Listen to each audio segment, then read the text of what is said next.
नमस्कार, आज के मुख्य समाचार इस प्रकार हैं। द न्यूयॉर्क टाइम्स ने शुरू किया India Inc. The New York Times ने भारतीय राजनीति, संस्कृति, व्यवसाय, खेल तथा जीवन शैली पर अंग्रेजी की एक नई वेबसाइट शुरू की है। इंडिया इंक नामक इस वेबसाइट पर उक्त विषयों से संबंधित समाचार व विश्लेषण होंगे। अमेरिका के आने वाले समाचार पत्र समूह ने रविवार को इसकी घोषणा की है।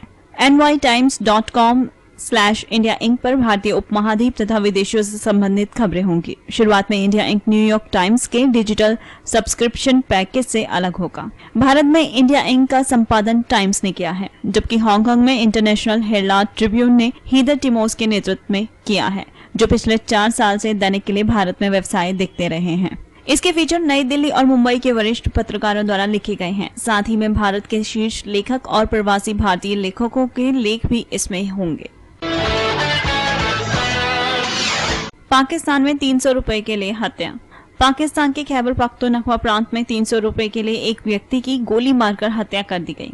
इस घटना में 2 लोग घायल हो गए। समाचार पत्र के अनुसार घटना चारसड्डा जिले में घटी, जहां तैयब जान ने अपने चाचा मोहम्मद जान को कर्ज में दिए गए रुपए वापस मांगे। इससे नाराज मोहम्मद ने अंधाधुंध फायरिंग कर तैयब की हत्या कर दी। इस घटना में मृतक का भाई साहिर जान एवं मां घायल हो गई है। स्कूल में चाकू ले जाते हैं ब्रिटिश बच्चे। ब्रिटेन में बच्चों के मन में असुरक्षा की भावना इतनी ज्यादा बढ़ गई है कि अब वह स्कूल में अपने साथ चाकू लेकर जाते हैं।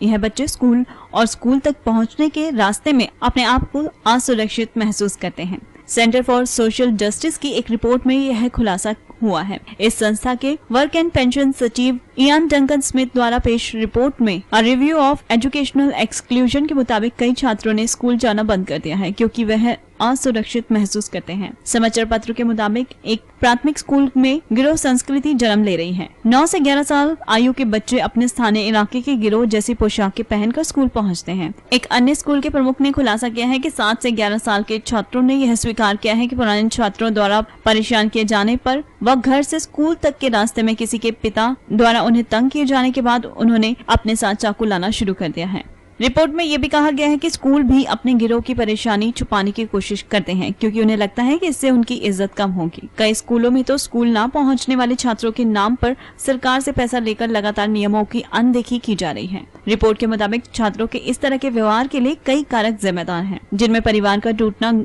और घरेलू हिंसा भी इसकी वजह हो सकती है। रिपोर्ट में यह भी कहा गया है कि बिखरे परिवारों में पलने बढ़ने वाले बच्चों के स्कूल में 75% असफल रहने का खतरा होता है।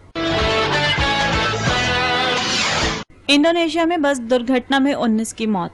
इंडोनेशिया के पूर्वी जावा प्रांत में सोमवार सुबह एक बस के मिनी वैन से जा टकराने से 19 लोगों की मौत हो गई और 11 अन्य घायल हो गए। समाचार एजेंसी के मुताबिक पुलिस अधिकारी अगस्त एको ने बताया है कि यह हादसा सुबह करीब 3:30 बजे केनान तेनपुरी उपजिले में हुआ है। लंदन के चिड़ियाघर को समर्पित जीत। खिलाड़ी आमतौर पर खेल की सफलता का श्रेय अपने परिवार, दोस्त और किसी खास को समर्पित करते हैं, लेकिन इंग्लैंड के ऑफ स्पिनर ग्रेम स्वान ने भारत के खिलाफ वनडे सीरीज की जीत को लंदन के चिड़ियाघर को समर्पित किया। इंग्लैंड क्रिकेट टीम का यह गेंदबाज मजाक करने में कोई मौका नहीं छोड़ता और यह बात उनके सोशल नेटवर्क साइट ट्विटर पर की गई ट्वीट से साबित होती है। भारत और इंग्लैंड के बीच बारिश के कारण रविवार को टाई हुए मैच के बाद इंग्लैंड की टीम ने 2-0 आगे बढ़त बनाते हुए सीरीज पर कब्जा कर लिया। हालांकि सीरीज का 5वां और अंतिम मैच 16 सितंबर को खेला जाएगा। स्वान अपने परिवार के साथ लंदन के चिड़ियाघर गए थे और उन्होंने सीरीज की जीत को चिड़ियाघर को समर्पित किया।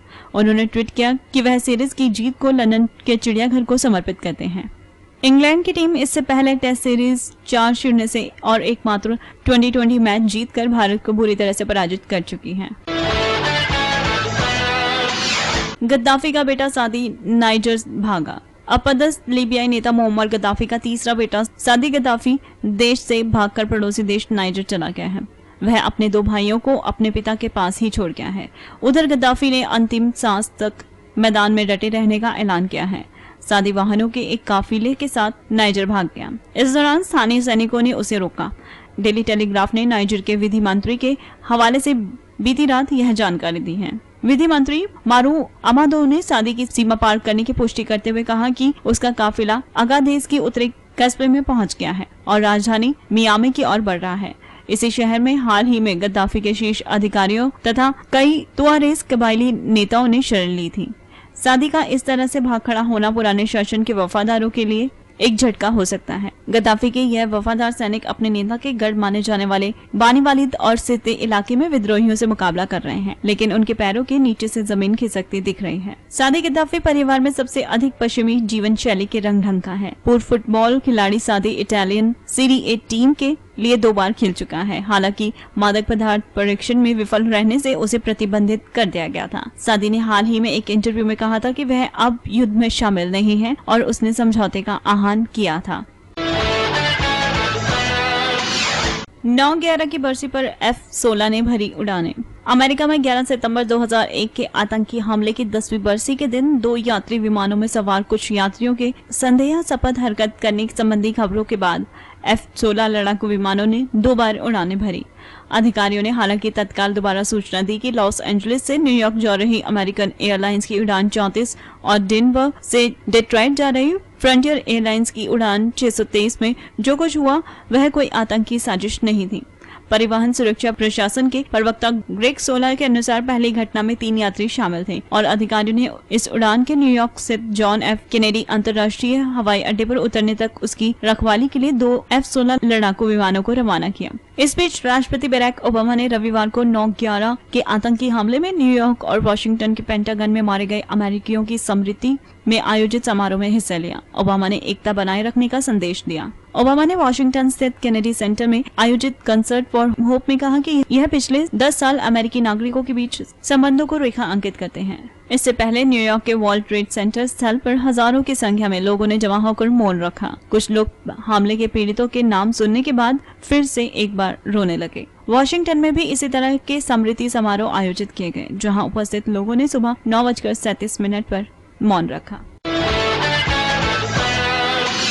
पाकिस्तान की पहली 3 स्टार सेना अधिकारी बनेंगी शाहिदा। पाकिस्तान के सेना की शीर्ष अधिकारी शाहिदा बादशाह देश की पहली 3 स्टार महिला अधिकारी बनने जा रही हैं। बादशाह सेना की 2 स्टार जनरलों में सर्वाधिक वरिष्ठ हैं और इस समय आर्मी मेडिकल कॉलेज में पदस्थ हैं। अक्टूबर में 5 लेफ्टिनेंट जनरल के सेवानिवृत्त होने के बाद बादशाह को पदोन्नति दिए जाने की संभावना है। सर्जन जनरल लेफ्टिनेंट रेहान बर्नी तथा 4 अन्य 3 स्टार जनरल अक्टूबर में सेवानिवृत्त होने जा रहे हैं। सूत्रों ने बताया कि बादशाह बर्नी का स्थान ले सकती हैं। सेना के एक सूत्र ने बताया कि कम से कम 5 मेजर जनरल्स की लेफ्टिनेंट जनरल के अगले पद पर पदोन्नति करने के लिए प्रक्रिया पहले ही शुरू हो चुकी है। अन्य 2 स्टार वाले जनरलों में नेशनल लॉजिस्टिक सेल प्रमुख मेजर जनरल जुनैद रहमत वरिष्ठता की सूची पर शीर्ष पर है। ब्रिटेन में 24 बंधक रिहा व 4 आरोपी गिरफ्तार। ब्रिटेन की पुलिस ने बंधक बनाकर रखे गए 24 व्यक्तियों को मुक्त कराया है और इस मामले में 4 लोगों को गिरफ्तार किया गया है। मुक्त कराए गए लोगों में से कुछ 1 दशक से भी अधिक समय से बंधक थे। पुलिस ने बताया कि उत्तरी लंदन से मुक्त कराए गए इन व्यक्तियों का स्वास्थ्य अत्यंत खराब है। पुलिस ने बताया कि मुक्त कराए गए लोगों में से अधिकांश ब्रिटेन और पूर्वी यूरोप के हैं। कुछ लोग हफ्तों से तो कुछ 15 वर्षों से बंधक का जीवन व्यतीत कर रहे थे। पुलिस ने कहा कि लोगों को बंधक बनाकर रखने के आरोप में 4 लोगों को गिरफ्तार किया गया है।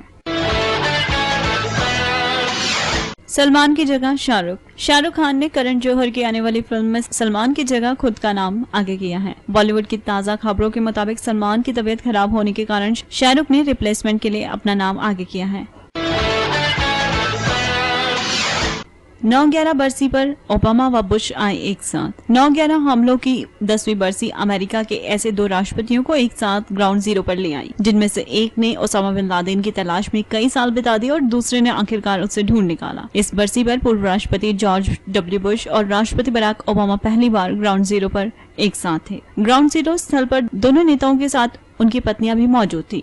मई में ओसामा के मारे जाने के बाद राष्ट्रपति ओबामा ने ग्राउंड जीरो का दौरा किया था और उन्होंने बुश को भी आने का न्योता दिया था, लेकिन बुश ने उसे स्वीकार नहीं किया था।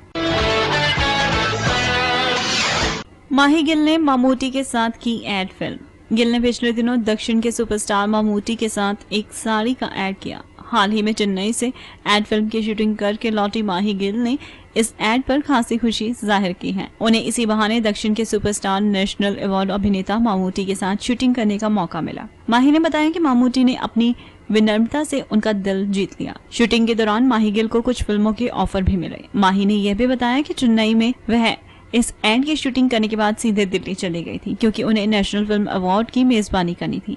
इसी वजह से वह अपनी फिल्म के म्यूजिक लॉन्च में शामिल नहीं हो सकी, जिसमें आमिर खान आए थे। और अब आज के मौसम की जानकारी। सोमवार की सुबह आसमान में बादल रहेंगे व तापमान रहेगा 9 डिग्री सेल्सियस। वहीं दिन के समय आसमान में धूप रहेगी व हल्के बादलों के साथ तापमान रहेगा 16 डिग्री सेल्सियस। शाम के समय हल्के बादल रहेंगे व तापमान रहेगा 13 डिग्री सेल्सियस और रात भर भी बादलों का समा बना रहेगा व तापमान रहेगा 8 डिग्री सेल्सियस। तो ये थी आज तक की न्यूज और अब समय हो चुका है विदा लेने का।